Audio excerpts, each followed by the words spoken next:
in St. Louis. I taught at the same school. John Hamm, the actor, was one of my colleagues. Right. Yeah. Wow. He was a drama teacher there. I'm sure he's telling the same story about me somewhere in Hollywood. Oh, I think so. It was a great school, but the paper grading just wore me down. Yeah. And one of my students' parents said, "Why don't you try book reviewing?" Which I'd never thought of, but wasn't so unlike what I did, for a living. I would stand in front of groups of people and I would try and convince them to enjoy books and that sort of thing. So I went to a bookstore, an independent bookstore, which alas, is no longer in St. Louis, but and I just bought a book off the shelf of new fiction. It was Richard Russo's Straight Man, which is about an English teacher going crazy. I read it and reviewed it and just mailed the review off to the Christian Science Monitor, and they bought it. It seemed miraculous to me, and they asked for more, and so I freelanced for about a year. Sometimes they bought them, sometimes they didn't, and then that just I eventually went to go work for them, and we all moved to Boston, and which has just been a great life. But it was hard to leave academics since I'd spent my most of my life thinking that's what I would do. Right. Sure. Okay. Well, so I don't know about anybody else, but I have a huge stack of books that I'm always waiting to read. And how much of your day is spent reading? It depends on the day. Sure. Some days are all reading. Some days are all writing. This newsletter that I do every Friday now takes an enormous amount of my time. Yeah. Some days are all to that. But I read pretty slowly, unfortunately. I only plug away at about 25 pages an hour. So, if it's an average book, it's 15 hours work and it's got to be done. And I've only got the 5 days before the next review is due. So I'm very methodical about it. And I always know in my mind exactly where I am in that week's book. If I've done the reading or I haven't done the reading, or if I'm ahead or behind. So it's a lot of reading. And now for the newsletter, I read a lot of other books very fast, in a very superficial way, just to see what's out there and what I want to comment on. Sometimes I'm a judge on a prize. So that means a lot of additional reading, which is very fast at first and then very slow as we whittle the list down. So it's a very reading-full life. That sounds wonderful. It is wonderful. I'm very lucky. So in one of your videos, you said that the first rule of being a book critic was to demonstrate your superiority. I think that was satire, but really, what are you trying to provide readers with your reviews? With the reviews, we'll get to the videos later. Yeah, let's get to the videos in a little bit. Yeah. In a review, when I sit down and read a book, what I want to do is understand what that author was trying to do, and then tell people about it in a way that would help people who will enjoy this book find this book. It's all about that, trying to put this book in the best possible light for an audience that is out there and doesn't know about it. It's not about trying to get anybody or make anybody feel bad or pan somebody. All that is very minor and hardly ever happens from my personal point of view. Right. It's all about, the only question anyone's ever asked me is, what should I read? Right. They never want to know, what should I not read, or what's a particularly bad book you didn't like. Nobody could care less. There are so many books. You walk into a bookstore, you used to walk into a bookstore. Right. I know. And you're just overwhelmed, right? Right. 80,000 books in there. And even at the office, when we used to go to the office, we were getting 150 books a day. Oh my gosh. Yeah, so it's just overwhelming. Most people like me, they just want to know, what should I read next? What did you like? And so I try and be very appreciative. I try and be open to lots of different things. And I just want people who enjoy books to maybe find a few titles a year from my reviews that they might enjoy reading. Right. Sounds a lot like a librarian's job. Yes, they are my heroes. So when you sit down to read a book, how do you take a step back and look critically at a novel? I don't read anything else about it usually. Okay. Because that influences you in very obvious ways. I read very slowly and carefully for the first 50 pages. More slowly and carefully than the rest of it. I'm reading carefully all the time. But I read very slowly at first because I'm trying to figure out, what is this book trying to do? I want to get its premise down. I want to get its tone, its style. I want to get a sense of the author's ambitions because I want to start judging the book by those standards that the book has given me. So that's what I'm looking for when I begin a book. Mm-hmm. As I go through it, I'm looking for a great voice. I'm looking for a plot that's engaging. I'm looking for characters that are interesting, that pull on my heart, or that fascinate me. I'm looking for the same thing, not ordinary, but the same thing everybody, the same thing people who are not being paid to read are looking for. They want to be entertained and engaged and educated. Mm-hmm. Things that I hate are racism, anti-Semitism, obscene sentimentality, boringness. Boringness, I like which that. is hard to judge, but there are a few things that that can really trouble me, but that doesn't happen very often. Right. Are there books that have kind of sucked you in and circumvented your uber professionalism? Yeah, I mean, it was very hard, and my colleague Michael Durda talks about this too. When you read novels for a living, and most novels are affecting, it's really hard. I mean, you're like the doctor who sympathizes with every patient. You're just a wreck. Michael finally stopped reviewing fiction regularly because it's just, if you're a sensitive person like we are, it's really upsetting. And I can remember for years just being an emotional basket case because every book I read would just be jerking me around, and every time somebody died or got sick or a child was lost, it just ruined me. I'm much, much better now, but still, yesterday I reviewed this book by Maggie O'Farrell about Shakespeare's only son dying at the age of 11. And, oh, yes. It pretty much ruined our vacation to see my folks in New Hampshire because I was reading it the whole time and I thought it was tremendously sad and I just couldn't get out of that book. So usually I read in a way that is sympathetic, but not letting myself just get so totally emotionally sucked in a way that will make the job untenable. Right. Hard to be a sensitive book critic. It is.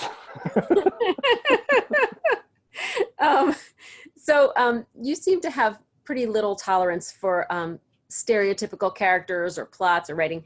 How can we as readers develop kind of a highly tuned BS literary meter like yours and become more discerning readers? A lot of it has to do with just reading a lot. You just start to see certain plots and certain characters over and over again. And some things happen and you sort of know what's about to happen next. And when it does happen, it's very disappointing. So I think if you only read 6 or 7 books a year, you might never have to worry about that because you will always be kind of surprised. But as you start to read 25, 50, 85 books, 100 books a year, you will just naturally become more familiar with the kind of archetypes, plots, cliches that are out there, and they will trouble you more and more. Mm-hmm. Absolutely. So you review books, but you also kind of jump in with both feet when there are issues around books. I'm thinking about the Baltimore Mayor's Healthy Holly scandal and the kerfuffle over cultural appropriation in American Dirt. And then recently the idea that kind of complex and problematic works of fiction like Twain's Huck Finn or Othello, how they play roles in today's discussion of race. Can you maybe talk about literature's role in cultural conversation? Yeah, I think those are the really interesting things that I get to write. I very much enjoy reviewing, but I've done it every week now for 22 years, and it's a real treat to be able to step back and take a little more time and write about some major social issue that is intersecting with literature, like the examples you gave.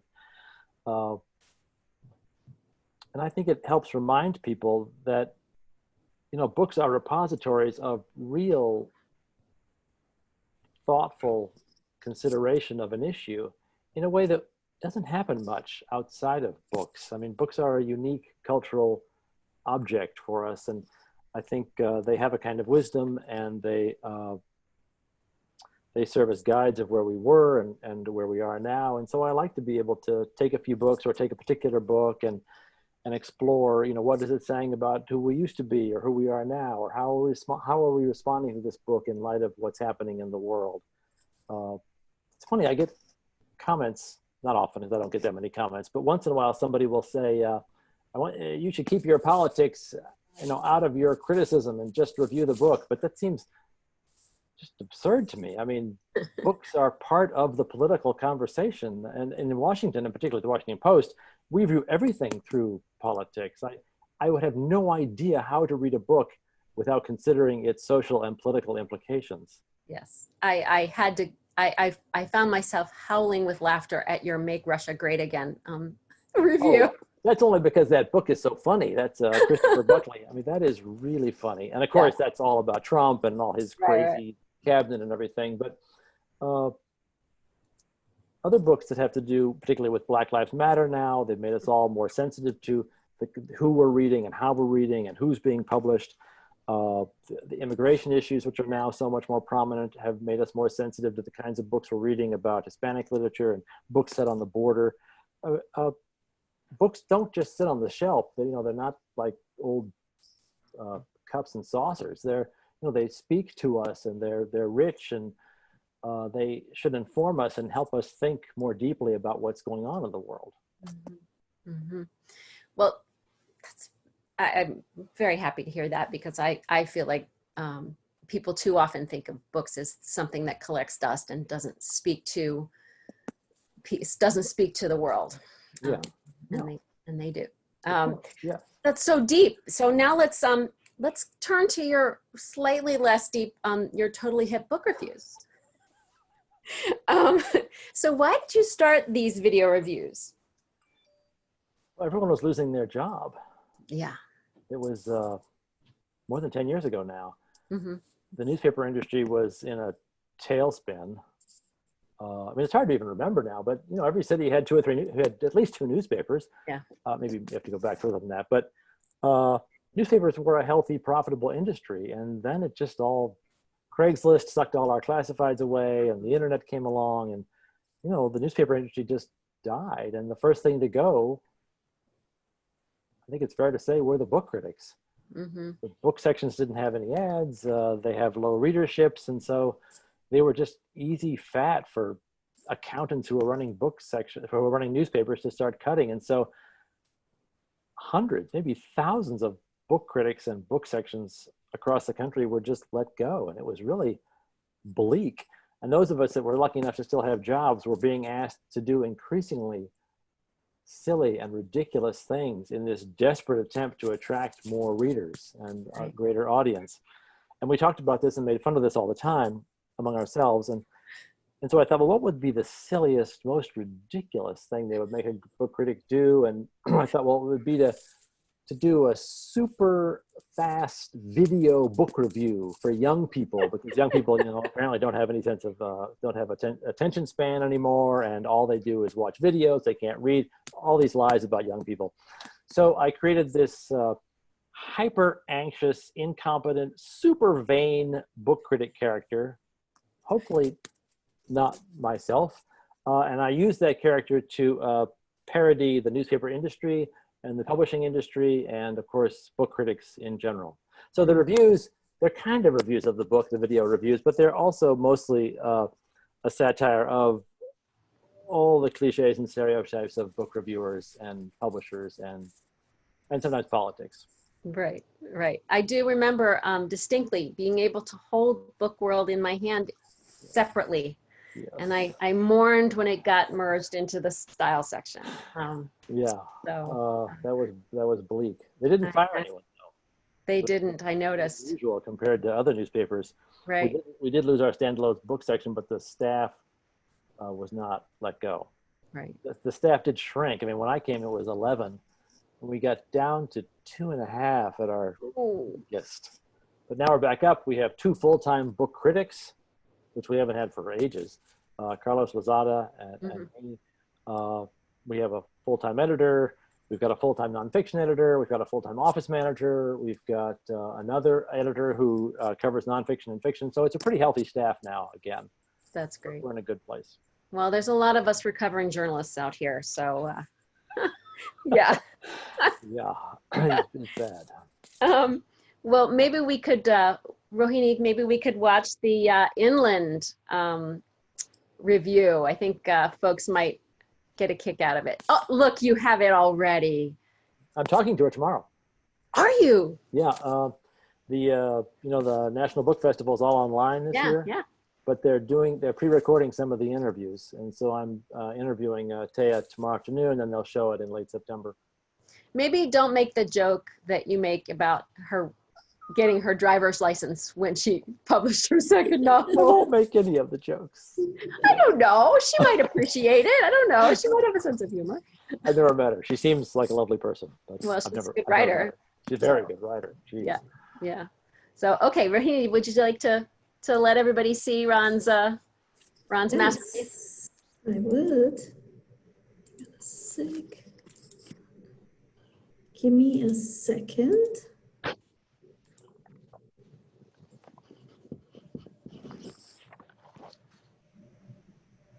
Okay.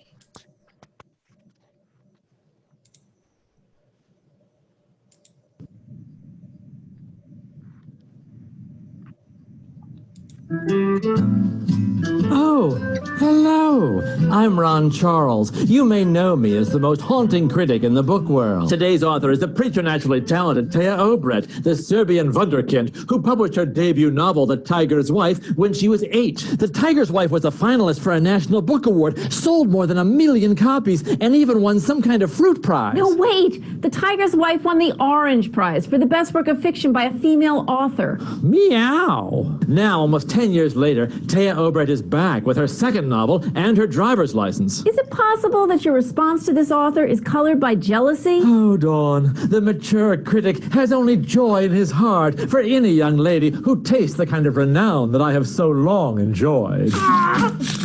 Taya Obrecht's new novel, Inland, is a magical American Western set in the 19th century. The novel's bifurcated structure resists the hegemony of narrative stability by hovering in the liminal lacuna between two desynchronized texts. Why don't you just say the novel alternates between two stories? Oh, naive little Dawn. If people wanted to know what the book was about, they would just go to Goodreads. The book critic's job is to demonstrate his own superiority, obsess over one minor point that no one else cares about, and strip the plot of any suspense by spoiling every surprise. Well, start spoiling. Inland opens with a story of an orphan boy named Lurie who graduates from pickpocket to notorious outlaw who terrorizes the West. Ah!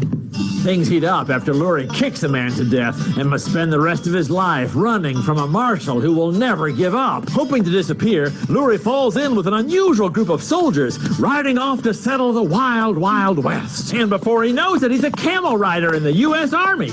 Nothing irritates me more than authors who tart up their historical fiction with ridiculous fantasies simply for the... What? It says here that in the 1850s, Congress appropriated $30,000 to purchase camels for the U.S. Army.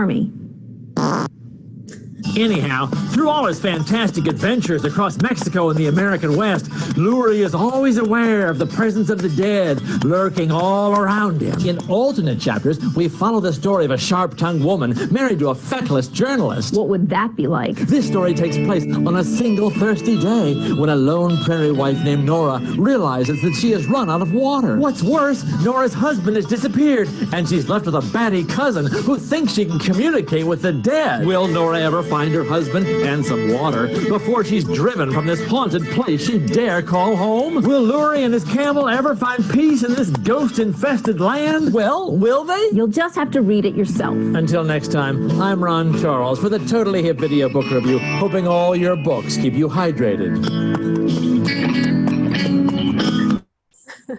There you go. The liminal lacuna, I feel like there's a little poking fun at academia there. Yeah. Off James Wood's Christmas card list. Not to mention George Saunders.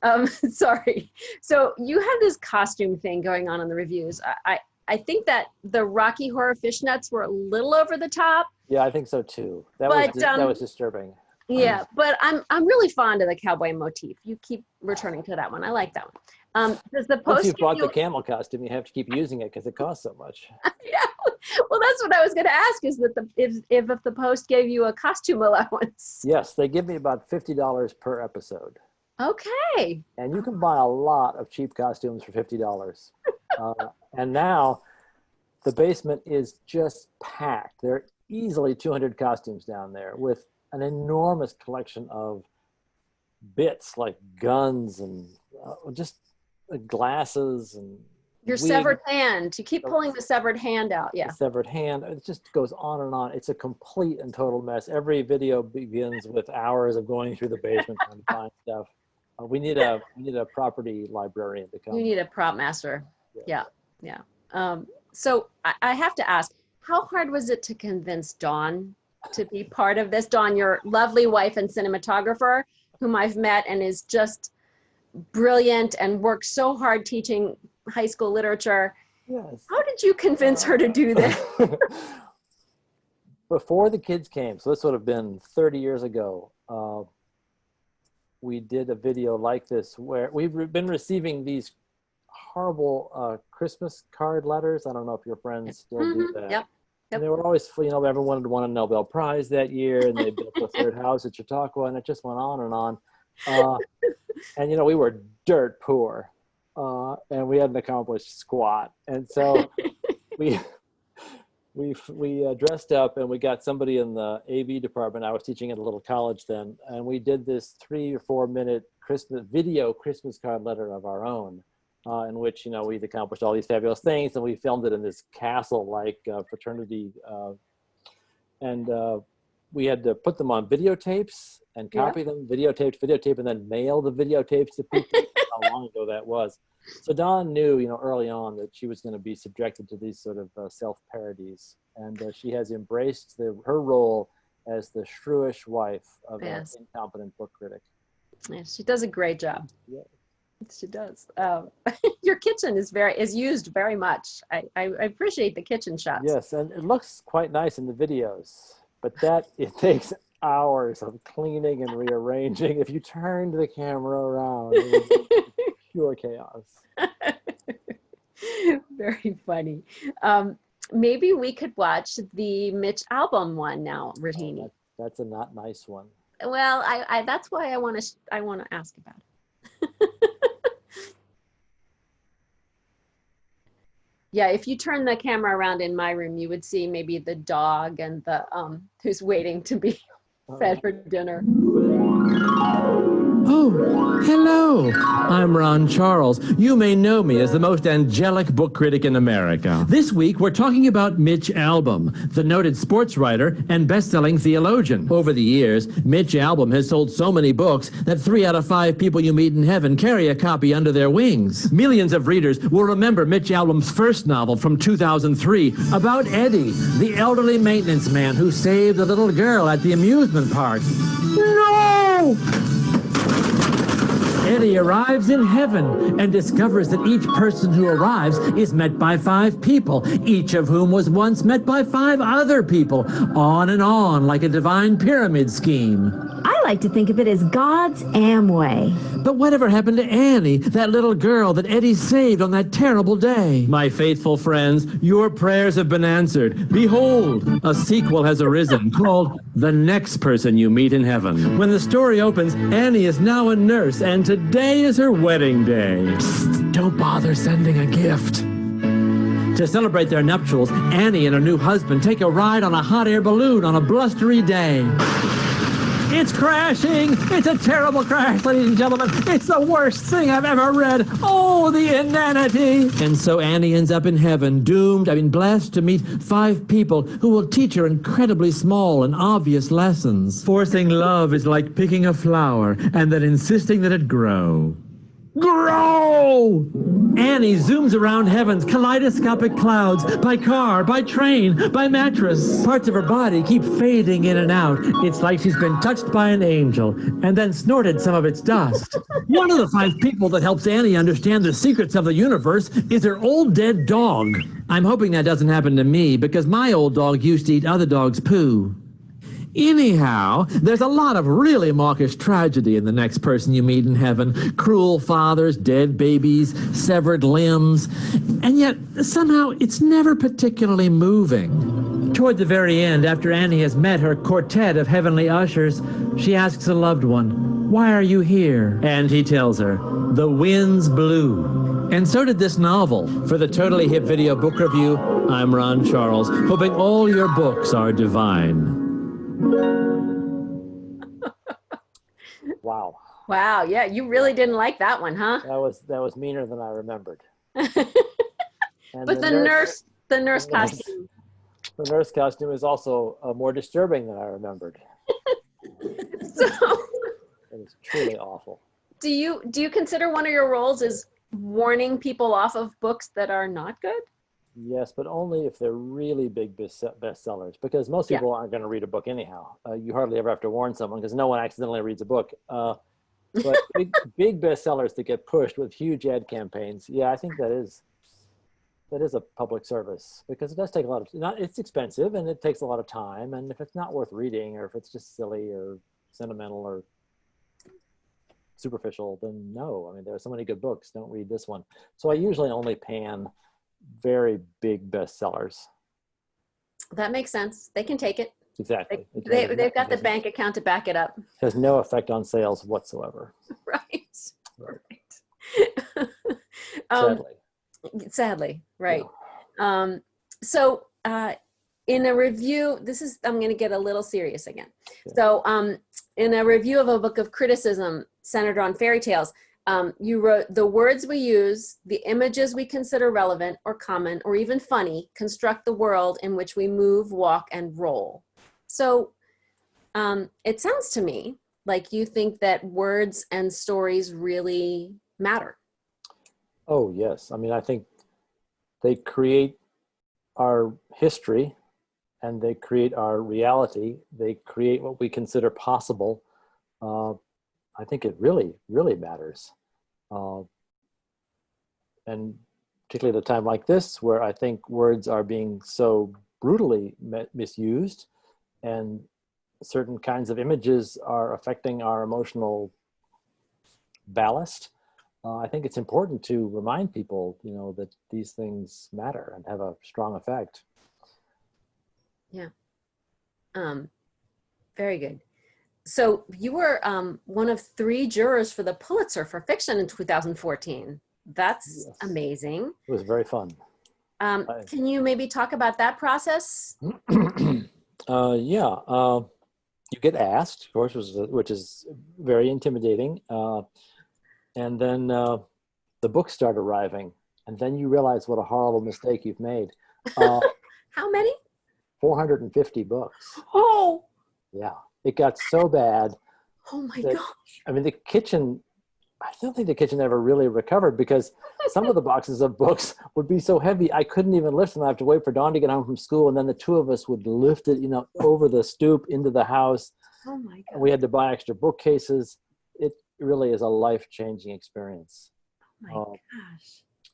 I also I knew intellectually, but I didn't really know, I hadn't really processed what it meant that anybody can submit a book for the Pulitzer Prize. I did not know that. If they have $50, they can submit a book. You're kidding. And a lot of people have $50 or used to before they wrote their own book and submitted it and sent it to my house. So there were lots of self-published books, and they were all really bad. Yeah, we broke it up, so that we would concentrate on different things. There were 3 of us before we would gradually, whittle this list down and say, hey, you should read this or avoid that. And, it was a constant triage as we went through it. We were doing this over Skype or Zoom or whatever we were using at the time. And then as you get closer and closer, you get it down to about, it's pretty easy, frankly. The first, to get to a list of 30 is pretty easy.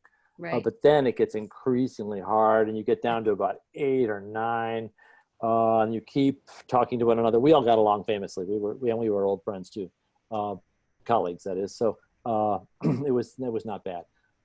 At the very end, they call you to Columbia University, and they put you in a room, and you Oh. can't leave that room until you come up with the 3 books.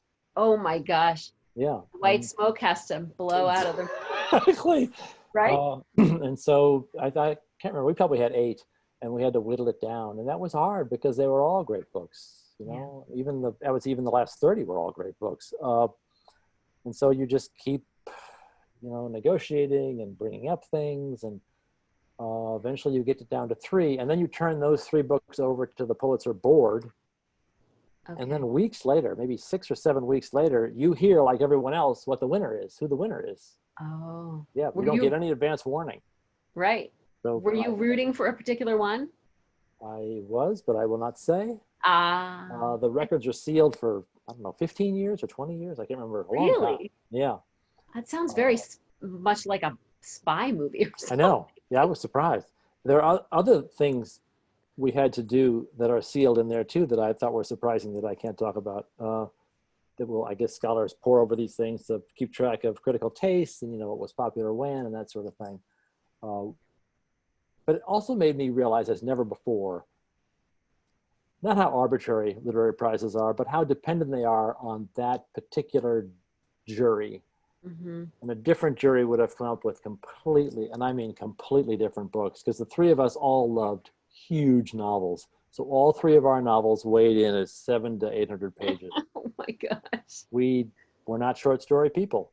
Yeah. So if you wrote the best collection of short stories that year, it was a steep climb because it wasn't our thing. Right. Right. And I know one year, Mouse won. Yeah. The graphic novel. Yeah, but what if you didn't have a jury that could appreciate graphic novels? I mean, I hardly ever read them. Would I have recognized how great it was? I don't know.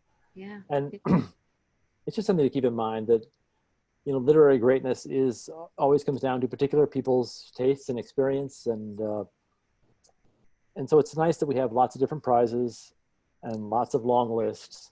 Mm-hmm. And the idea of there being one best book of the year is ridiculous. Yeah.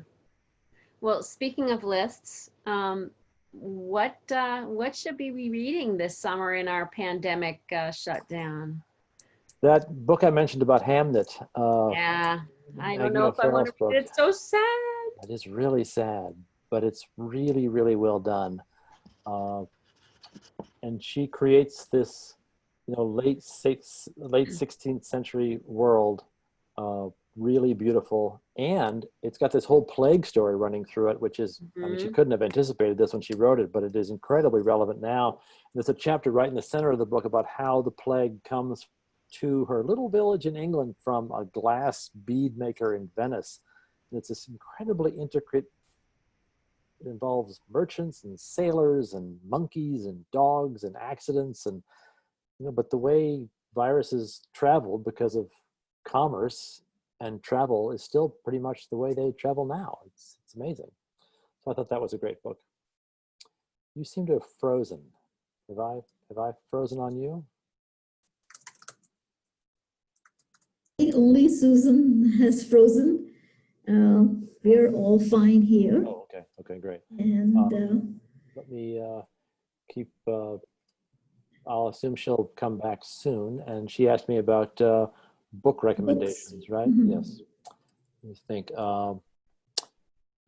They're always, look at my shelf here. I will just take things off the shelf.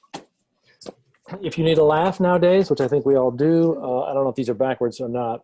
Christopher Buckley's book that we they're mentioned fine. about the satire of Donald Trump is really hilarious and really fun. J. Courtney Sullivan's book, Friends and Strangers, is really quite lovely.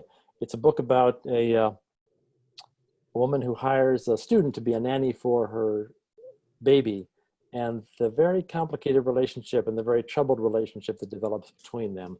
I thought that was very, very moving. This is a debut novel. It's got a lot of attention. Oh, Kylie, yeah, it's got a lot of attention. such a fun age. I thought this was incredibly witty and smart and right off the current era that we're in. Another book about nannies and their employers, but it involves the issue of race, in a very sophisticated way. There's a white liberal woman who considers herself to be very, very woke, and she hires this 20-something African-American woman to care for her children. And it's just a great satire of liberalism gone bad. It has a really long wait list at the library. Does it really? That doesn't surprise me, actually. I very much enjoyed a historical novel by Maricel Vera called The Taste of Sugar. It's about Puerto Rico and Hawaii, and I didn't know there was a connection between this. But around the year 1900, a terrible hurricane swept through Puerto Rico, devastated the fields and the economy, and about 5,000 people were shipped off to Hawaii with promises of jobs. But when they arrived there, they were essentially slaves. It's this incredibly harrowing story based on fact, but she's fictionalized it. Those are suggestions that I would. Really smart novel from Lydia Millett called The Children's Bible. It's about climate change. Basically, it's an environmental novel, but it's about a group of families who go on vacation together. A terrible storm comes in and they're cut off from everyone else, and they have to survive. I thought it was really mind-bending and made me think in a way about climate change that I never had before.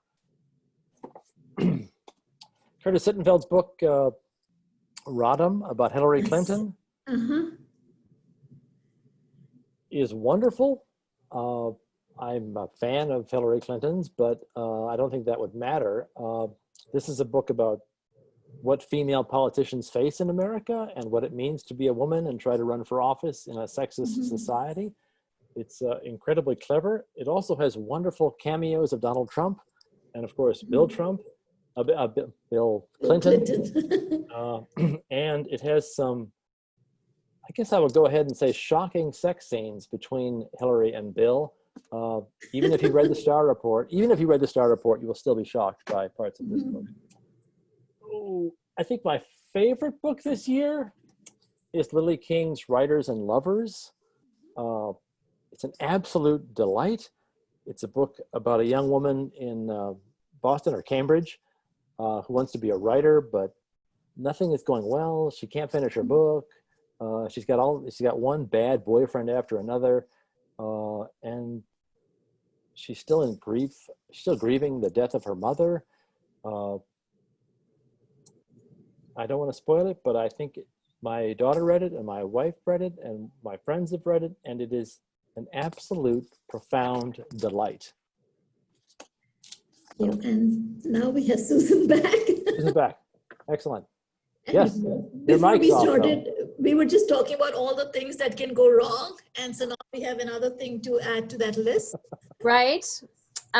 Sorry, guys. I had a flurry of tech help running over here. Our internet went down. I don't know what happened. So I'm now hotspotting on my phone. So I hope this works. It does work. And we just, heard from Ron about all the books that he's recommended. Oh, good.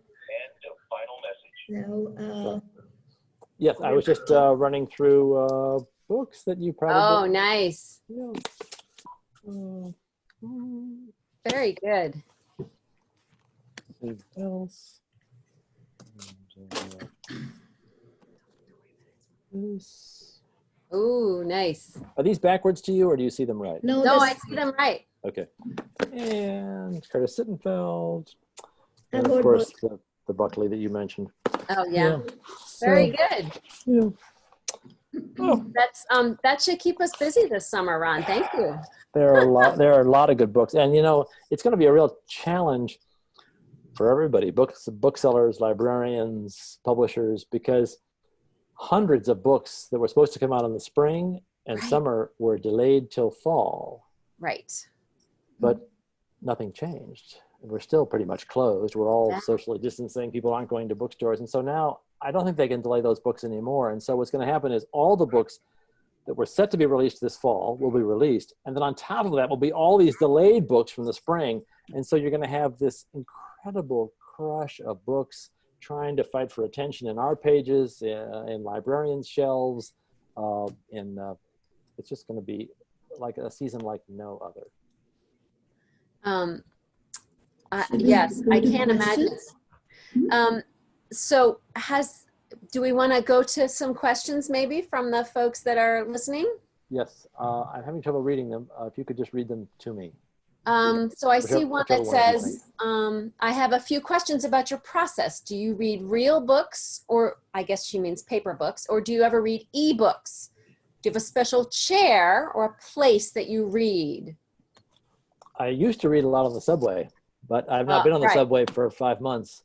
Right. So now I read in my living room. I get what we call galleys. These are pre-publication releases. They look, let's see, I'm going to compare the two so you can see what they're like. So here's the book that you buy in the bookstore. Right. And then here is the galley. Right. Pretty much the same, but it comes out about 3 or 4 months before. There are errors and things and spelling stuff, and some of the design's not done, but it's so that we can start reviewing the book or reading the book long before we want our review to run in the paper. And so I just sit down every day and I mark up the pages as I go. I don't know if that's clear. Because I don't have much short-term memory left because I'm reading so many books. So I constantly mark people's names and dates and where they live and how old they are, all the kinds of things that I could never find again. I only can read the book once. And then I start to write increasingly towards the end my reactions. And then on the back page, I start to write page numbers with little things that I thought were significant or that I might want to use, or reactions. And then when so that takes about 3 or 4 days to read the book. And sorry, 2 days to read the book. And then I sit down one day and I can't really get up until I've produced 900 words. And I spend about half that time on the first 3 paragraphs and then the rest on the rest of the review, because, you know, you only have a few sentences to grab people's attention before they're on to something much more interesting, whether it's, you know, Monica Hesse's column or some other my great feature writer friends and style. So you're competing, and then you got the newspaper and the radio's on, the television's on, and people are late for work. And I mean, I know that the situation in which people are reading what I write is not ideal. And so those first few sentences have got to grab them. So I spend most of my time trying to make the opening as engaging or entertaining or funny or moving or tragic or gripping or whatever as I can. So I write the whole review out. It's about 900 words. 2 days later, I read it again. And I don't make any significant changes, but all the sentences get polished a bit. You know, I notice that I've repeated the same words over and over again, that the transitions don't make sense, that I use some, you know, worn out cliche toward the end, that I've called the book stunning at least 3 times. That sort of so I try and brush all that up. And then Monday morning, I send it to my editor. She reads it over, sends it back to me with comments and changes. Some things she doesn't ask me about, she just changes because they're misspellings and I've got other things wrong. Some things she'll ask about, she'll put notes in the side, you know, do you really want to say this? Or this is wrong. And so I respond usually very quickly.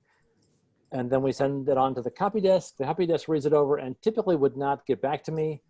Oh, you know, they did Wednesday though, because I made some sort of joke comparing something and something. And I said, comparisons are odorous, you know, a reference, a Shakespeare allusion. The copy desk snagged that and said, do you mean odious? And so, you know, we had this little laugh about, no, I meant that to be intentional. But typically the copy desk would just go through it and correct things on their own. And then they publish it on the web on Tuesday. And then it appears in the paper Wednesday morning. And it comes to my kitchen table.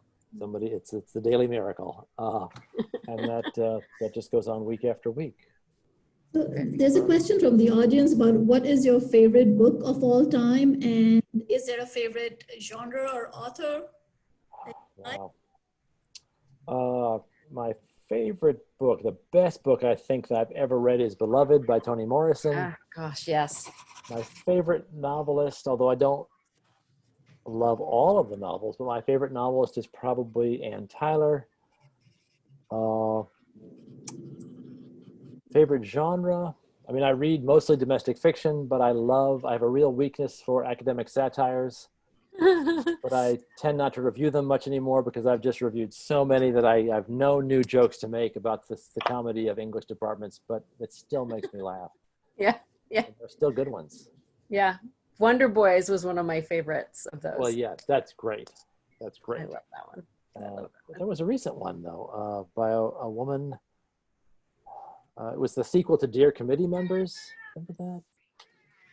Anyhow, yeah, there are a lot of great academic satires. I also like Westerns, weirdly enough, because I, never lived in the West, don't ride a horse, wear cowboy boots, but I just think Westerns are great. And something that's weird, I think, is that over my lifetime, the Western has shifted from a mostly male genre to a mostly female genre. I mean, the great Western writers in my mind are all, I'm going to say all, women.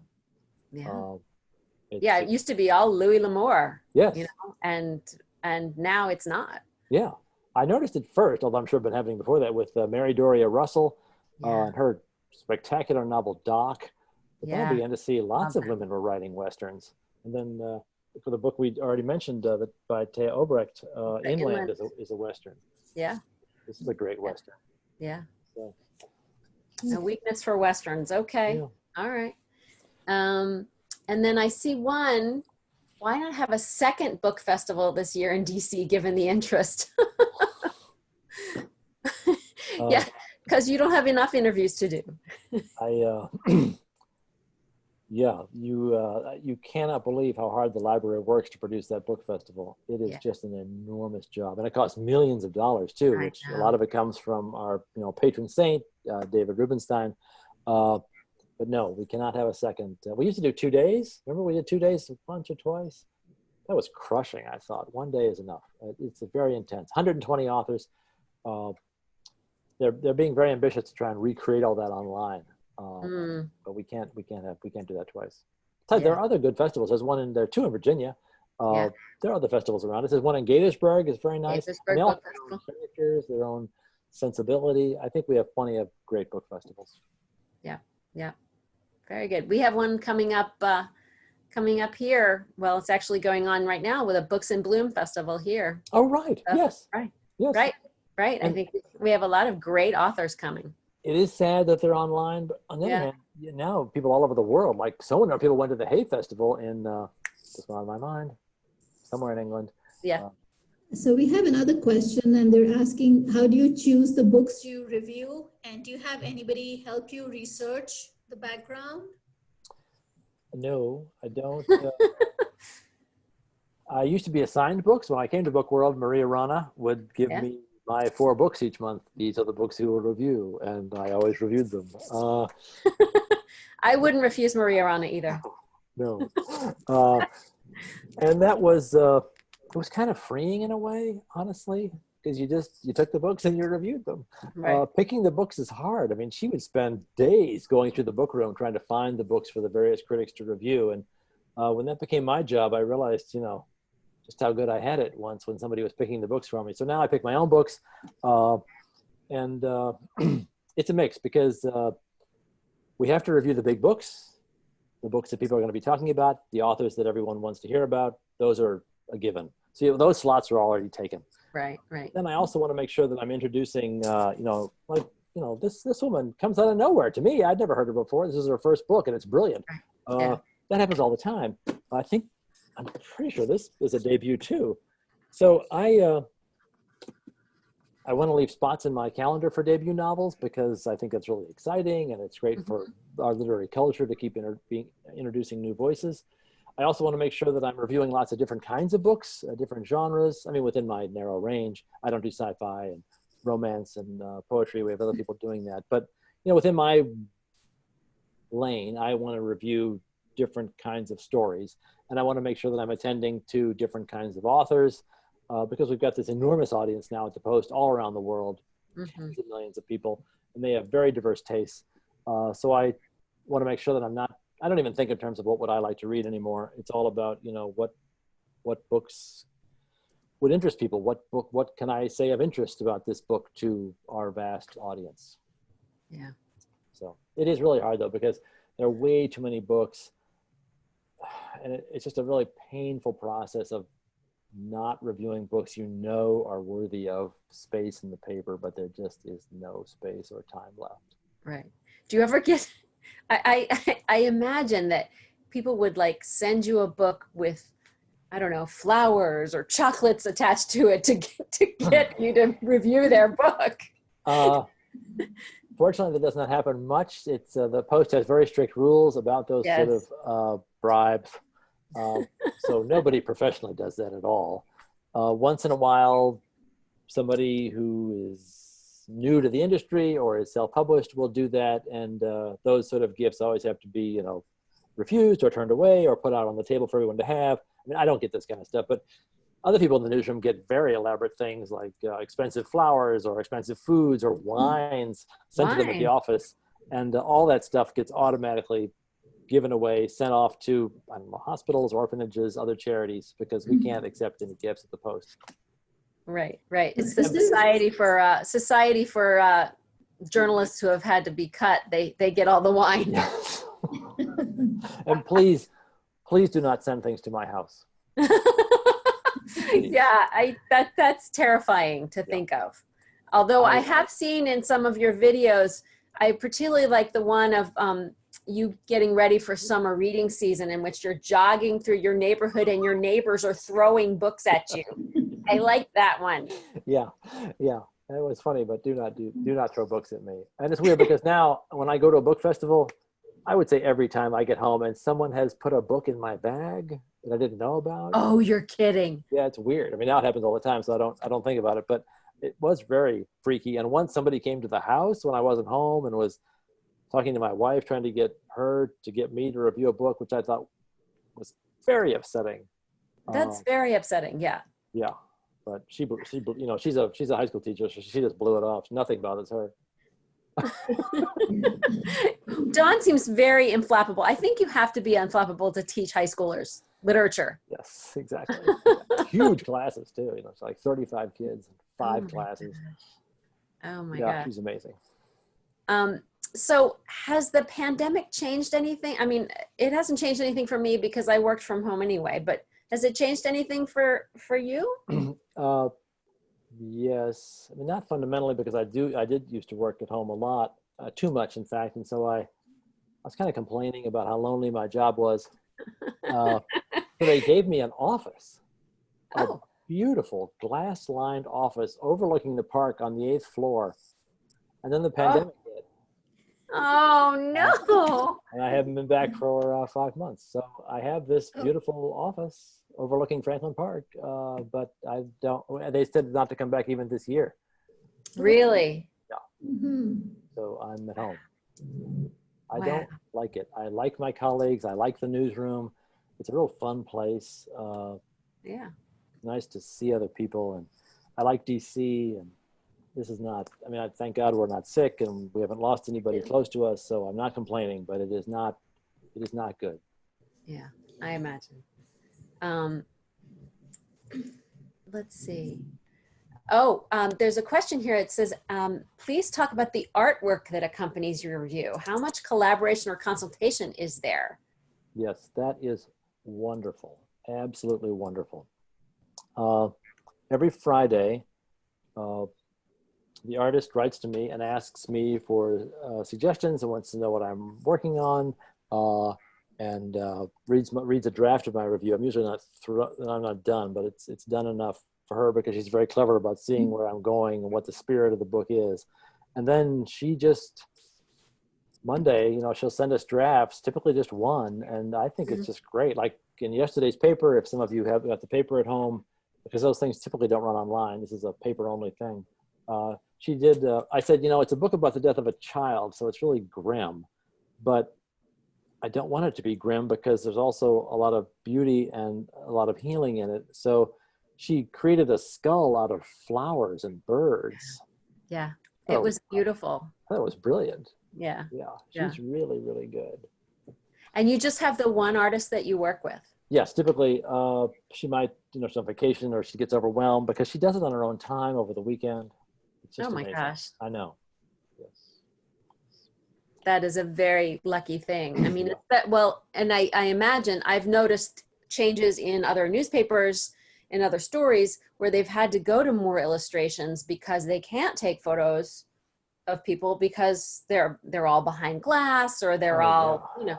So I think that at least now you've got the same illustrator and you've been doing this for a while. It's not going to be affected by the pandemic, but a lot of photojournalism has been affected by it. Yes. I heard that we are refusing to buy photos from anyone who is not behaving safely. Isn't that nice? That's a good responsible, you know, that's a good policy. It's like war photographers, you know, there's such rewards for taking dangerous risks that management really has to hold the line and say, no, we're not going to encourage you to risk your life to get a good photo. So I was delighted to hear that. Yeah. Just a rumor, but I think it's true because there were other editors in the group I was talking to. That is good that they are thinking about all that. And I see one question, and it's about Dawn. It says, does Dawn solicit book recommendations from you? And Dawn is your lovely wife. She does, as a matter of fact.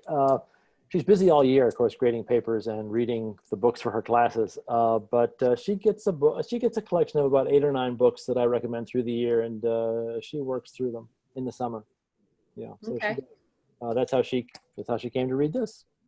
Okay. But she did. She enjoyed just as I hoped she would.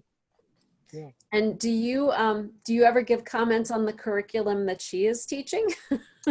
I used to years ago because I had just come off teaching my whole career, and then she began teaching high school English with some of the same things, you know, The Great Gatsby and Scarlet Letter and that sort of thing. But that was 20 years ago, and now she has so far surpassed me as a teacher that I would not dream of it. I mean, I sometimes visit her class, or I sit in, you know, and I see what she does, and teaching is just a lot more complicated. I literally just stood in front of kids and talked for 45 minutes, and they wrote down things that I said. She is a part magician, part healer, part you know, circus ringmaster. It's amazing. It's a much more pedagogically challenging career now than it was when I was doing it. Yeah, I think so. And the curriculum that they're teaching is much more, it's not just, you know, a novel, a play, a Shakespeare play. They're doing a lot of speeches and a lot of really interesting things. Yes, because they have this, I think the term is differentiated learning, where they want to make sure that they're offering different learning approaches and styles to different kinds of students. It's a lot more writing instruction than it used to be when we were in school. A lot more nonfiction than it was when I was teaching. Yeah, it's just a vastly more complicated thing. She's in a great district. She teaches at Bethesda Chevy Chase here in Montgomery County. So it's a great district, great kids in a relatively new, wonderful building, which I guess they're not going to see until sometime next year. Right. A lot of school systems are saying we're all online. I see one comment saying, do you watch C-SPAN Book TV, which I have never watched. I have to confess that. I've been on it, but I've never watched it. No, I'm afraid not. Okay. I don't watch a lot of TV. I don't have a TV. No, I haven't. I made a list recently, something more than 30 magazines pour into the house. And so that is what we do instead of watching TV. Okay. All right. Very good. Do we have any other questions? Let me just do a quick check. I think we covered everything in this amazing talk. Conversation. Okay. Looks like we're okay. And we made it in under the time limit, Rohini. Absolutely. Excellent. Well, this was great fun. Thank you so much for coming out today, Ron. It was wonderful. Susan, it couldn't have been a more vibrant and interesting conversation. Well, I totally enjoyed it. I was very honored to be asked. Thank you so much. And I hope we get to do it again sometime. I hope so too. Thank you. I hope we can see one another in person next time. One of these days. Yes. One of these days. Ron, it was great to see you and talk to you. Thank you so much, everybody, for coming. And thank you, Rohini, for arranging this. And thank you, Ron, for being such a trusted voice. I really do wait for those reviews on Wednesdays. Well, thank you. I appreciate that very much. I'd just like to give a quick plug to our next author who's coming in on August 4th. He is Lawrence Roberts. He's written Mayday 1971. He is, again, a journalist, just like you. He also was a journalist at the Washington Post. And it's very interesting to read his book because everything he talks about, you know, White House at war, street protests, it sounds like it's today, but it's not. It's actually what happened in 1971, which seems to be now quite similar. Fascinating book. So I just wanted to put that out there. And that's August 4, right? August 4th, same time, 7 p.m. 4th. Okay. So maybe we'll see some of you then. Yes, thank you. Thank you. Bye. Bye. It was great to see you, Ron. Keep doing those reviews. I laughed myself silly at them. Thank you. Thank you, Susan. Bye-bye. Take care. Well, that was great. It was good. I'm sorry about my internet going down. I don't know what happened, but